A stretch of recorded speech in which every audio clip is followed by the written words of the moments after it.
Are you someone who likes to dance? Hey, submit yourself completely to the music, to dance like nobody's watching. I used to be someone who likes to dance with his eyes closed. In fact, I remember when somebody had remarked once, teenage years, sure, I'll dance with you, but you cannot keep your eyes closed. I do like dancing. Haven't danced in so long that I feel I'm out of touch, but you couldn't say that you have forgotten. This past weekend, Mark and I had gone to this winter music folk festival. There were so many acts. Oh, it's been 20 odd years since I've been to a music folk festival like this one. There's this one particular band that left me wanting more. A trio in their 30s.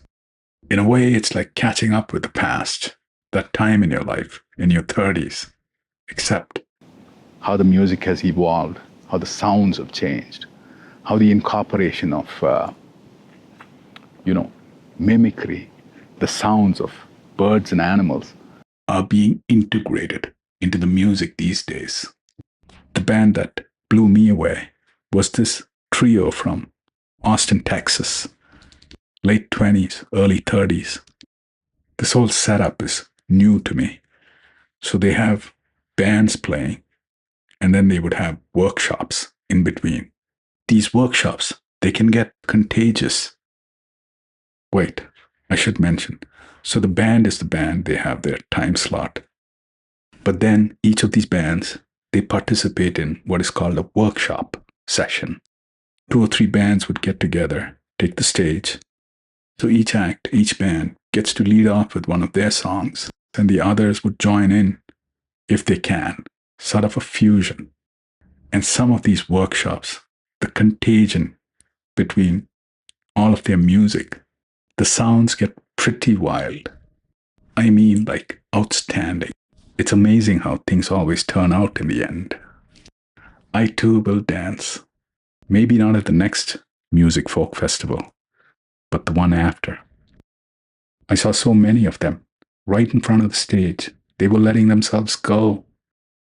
But not I. Shyness is a thing, I suppose. One has to learn to overcome.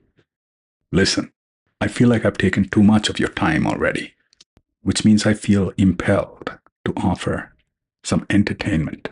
So there's this scene I want to share. It's from a favorite film, The Matrix. Trin is taking Neo to meet Morpheus for the very first time. So they're standing just outside the door. She tells him something so simple, yet so appropriate. Before I play it, we should think of all the times, perhaps how we have said it or how we've heard people say as a response to a question. Well, to be quite honest, or to tell you the truth, what she's telling him in a more polite way, I suppose, is never mind the BS. This is it. Let me give you one piece of advice. Be honest. He knows more than you can imagine. Now, any of us could wonder, why is she telling him that? He's not stupid. In fact, he's the one. But somehow, it does not seem out of place. There's a very nice line that caught my attention. This is from the famous French writer, Stendhal. I think his real name was Henri Marie Bouillet. These lines are from his famous novel, The Charterhouse of Parma. To use this example is sort of inverted, but it's the one that came to mind. You will get it. It's based on this idea of depth perception. It's a comment, a criticism. Here's what he writes. Of course, it's translated from the original in French, so a warning to clever people everywhere, and then continues with the comment. Clever people who are born with or have recently acquired power soon lose any sense of perception. They banish freedom of conversation, which they consider as vulgarity in their presence. They wish to see nothing but masks, yet claim to be great connoisseurs of fine complexion. And the amusing thing is that they imagine themselves to be very perceptive. Here's one more quick example. This one's from the reggae legend Bob Marley.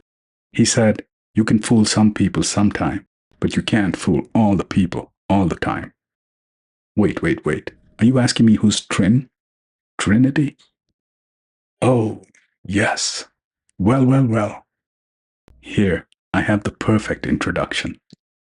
Trinity has broken into the Matrix to make contact with Neo. The fight is for our very survival. We are fighting the machines in the future, and the machines have figured out that she's inside the Matrix, the system. They have a better chance of eliminating her inside the Matrix. And she's trying to get out. What she needs, besides a miracle, is a hardwired telephone line. It's the beginning of the betrayal from the inside. That is to say, the machine has infiltrated and found an informant. He wants to break free, and the machines have offered him a deal, sort of.